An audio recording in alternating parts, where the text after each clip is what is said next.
Good afternoon, my people. This is your girl Mashallah Gist TV. I am here with another gist. Today's gist is that Mariam blame Queen Naomi as Oni of Ife. Lawyer Kábíyèsí serve ní divorce paper. Ṣé mẹ́pà ti sẹ́ pé wọ́n serve ní divorce paper tẹ́lẹ̀. So they have to write the divorce petition and all that. Wọ́n dẹ̀ serve so ó wá ń blame Queen Naomi. So ẹ jókòó ká ẹ jẹ́ ká máa gbọ́ gist tèmi. If today is your first time on my channel, please can you please go straight to that notification bell so that whenever I post any gist you can get it. And to my old subscribers, I say thank you. Thank you. God will bless you. Òkè lọ́wọ́ yín máa máa lọ. Ọwọ́ yín ò ní lọ ìsàlẹ̀ láíláí. Gist tèmi ni pé ṣe mọ̀ pé kábíyèsí ò fẹ́ Mariam ní court. Ṣe mọ̀ pé traditional wedding ni wọ́n ṣe. So kábíyèsí ní àwọn fẹ́ divorce Mariam traditionally ni. So bóyá nítorí ẹ̀ ni wọ́n tún fi kọ divorce yẹn again. Ṣó ti yé yín? Ṣé mọ̀ pé tó bá yẹ pé court ni wọ́n máa lọ file divorce and all that, but wọ́n lé àwọn fẹ́ divorce traditionally nígbà tó yẹ pé wọ́n lọ sí court, wọ́n ṣe court wedding.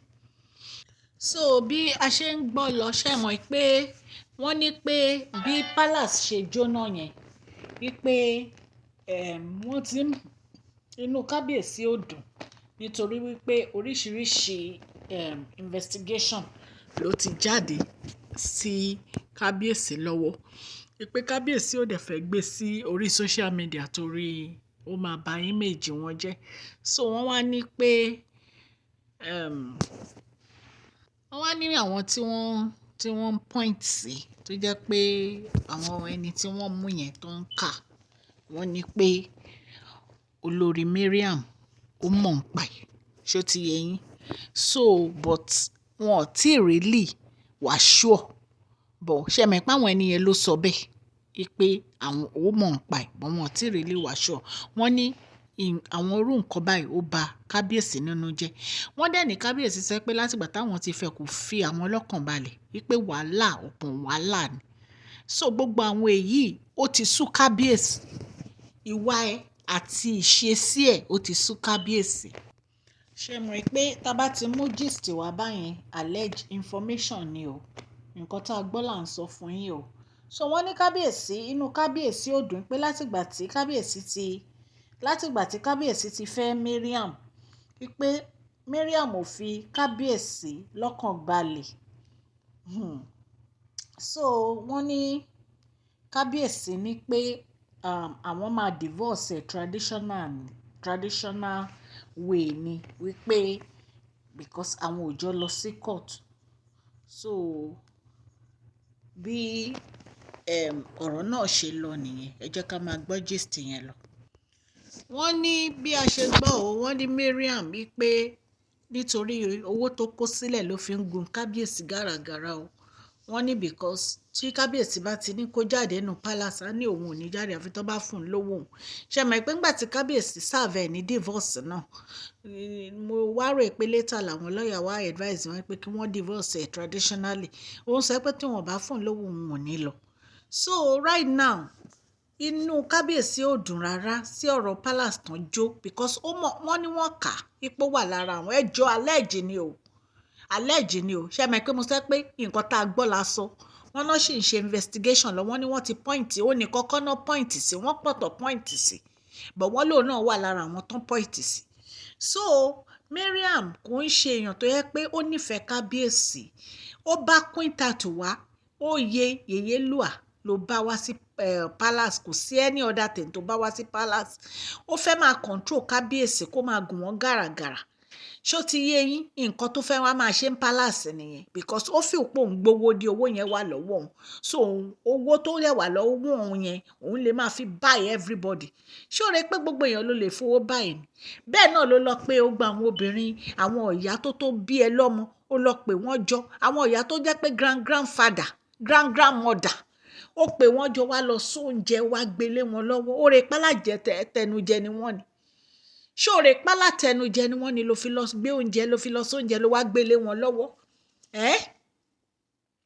Àwọn ìyá yẹn dẹ̀ kọ̀ wọ́n láwọn ò jẹ́. Àmọ́ bóyá ìwọ tó yẹ pé kò sí ilé babaláwo tó mọ̀, wọ́n wá lọ fògùn sóúnjẹ fún àwọn ẹni ẹlẹ́ni, wọ́n wá jẹ oúnjẹ tán, wọ́n á lẹnu sílẹ̀. Ẹ wò ó. So bá ṣe gbọ́ gist yẹn nìyẹn o. Ipe ó ń sọ nínú palace pé wọ́n dìtẹ̀ mọ́ wọ́n dìtẹ̀ mọ́ ẹ. Ṣé ìwà tiẹ̀ dà? Ṣé ìwà tiẹ̀ dà ńgbà tó wá sí palace tó gbọ́kọ lọ́kọ, tó wá lẹ́ni tó lọ́kọ kò ní wọnú palace? Ṣé ìwà tiẹ̀ dà? Ẹ jẹ́ ká máa gbọ́ gist lọ. So bí a ṣe gbọ́ ṣá, wọ́n ní lọ́ọ̀yà ti fún Mariam ní 7 days láti fi palace kábíyèsí sílẹ̀ o. Wọ́n dẹ̀ ní pé kábíyèsí wọn lè divorce ẹ̀ ní court nítorí wípé traditional marriage ni wọ́n ṣe court marriage. So ní ìsìn kábíyèsí ti fẹ́ gbégbèsè láti ṣe traditional marriage. Ṣé ẹ dẹ̀ mọ̀ pé old movie mi kan mo sọ fún yín pé kábíyèsí gan ti ra gbogbo nǹkan tó fi bá a ṣe, wọ́n ti rà á sílẹ̀. So wọ́n ní lọ́ọ̀yà fún ní 7 days kó jáde ní palace. Ẹ má bàa máa sẹ́ pé ṣe bí wọ́n jọ lọ sí launching book pọ̀. Wọ́n lè jọ lọ sí launching book pọ̀. Kábíyèsí ti sọ. Wọ́n ní àwọn ò lè máa gbé gbogbo nǹkan tó máa ń ṣẹlẹ̀ sí palace wá sí orí afẹ́fẹ́. Ṣó ti yẹ dẹ̀ mọ́ pé Mariam lágídí tí kábíyèsí bá ní kó má tẹ̀ láwọn tó bá wá ńkọ́, ó mọ ibi tó ti ń ṣe nǹkan náà. So ìyẹn ni mo fẹ́ kẹ́yìn ará lérò. Ṣé ẹ rí obìnrin yìí? Ó gbé èṣù mi ni. Queen Naomi gangan ni problem ẹ̀. Queen Naomi ń fún ní headache seriously. Ẹ wo gbogbo nǹkan tí Mariam ti gbé ṣe lórí ọ̀rọ̀ Queen Naomi. Kò sílé babaláwo tí ò lọ tán. Bó ṣe mú bàtà ọmọbìnrin yìí, bó ṣe mú picture ọmọbìnrin yìí, gbogbo ẹ̀ lẹ ti gbọ́ lórí social media. Kò dẹ̀ tí dúró ṣì ń ṣe. Ṣùgbọ́n nǹkan kan ni mo fẹ́ sọ fún ẹ Mariam. Gbogbo eré tó sá. Ó sá eré yìí, ó sá. Kí ni èrè eré ẹ̀? Kí ni gbẹ̀yìn eré ẹ̀? Ṣé gbogbo nǹkan tó wá ṣe lórí Queen Naomi ṣó wá jẹ́ nǹkan tó fi yẹ kó mọ̀ pé orí òkúta ni Queen Naomi gbé wá sáyé nìyẹn? Ẹni tó bá forí sọ, orí àfọ́nká. Wọ́n ní téèyàn bá ń léèyàn, téèyàn ò bá bá ẹni, èèyàn máa ń padà ni. Á bẹ́tà kó jáwọ́ o. Á bẹ́tà kó jámọ́ o. Ọwọ́ ọmọbìnrin yìí kò ṣeé kọlù. Ọmọbìnrin yìí kò ṣeé kọlù. Á bẹ́tà kó jáwọ́ kó gbá kámú. Ẹ̀yin èèyàn lé ọ̀rọ̀ lẹ gbọ́ yẹn o. Tẹ́ bá ní comment ẹ comment. Èmi ọmọ yín náà ni Mashola Gist TV. Mo tún ṣàdúrà fún yín lénìí o pé ọwọ́ tẹ́ fi ń tẹ subscribe, like àti share, ọwọ́ yìí ò ní kọ̀sàlẹ̀ àpò ní agbára Ọlọ́run. Gbogbo nǹkan tẹ́ fẹ́ láyé yín lọ́lọ́run máa ṣe fún yín. Ẹ̀yin tẹ́ ń wọ ọmọ Ọlọ́run á fún yín. Ẹ̀yin tẹ́ ń wáṣẹ́ Ọlọ́run á fún yín. Ẹ̀yin tẹ́ ń wá fíṣẹ́ Ọlọ́run á fún yín. Kábíyèsí ààfin yín máa rójú, á túbà, á túṣẹ. Ẹni tó bá lẹ́yìn àti Queen Naomi ẹ̀ níjọ wà pọ̀. Àbí àwọn wọn ní fi yín lọ́kàn balẹ̀. Ọlọ́run á bá wa gbé wọn dì. Ọlọ́run á wà pẹ̀lú yín o. Ọlọ́run á gbàdúrà yín o. Queen Naomi ọ̀rọ̀ yín á dayọ̀ o. Ní agbára Ọlọ́run Queen Naomi Ọlọ́run á bá mi fọkàn yín balẹ̀ ní agbára Ọlọ́run. Ẹ̀yin èèyàn lé Ọlọ́run á fi tẹ̀yìn náà balẹ̀ o. Èmi tí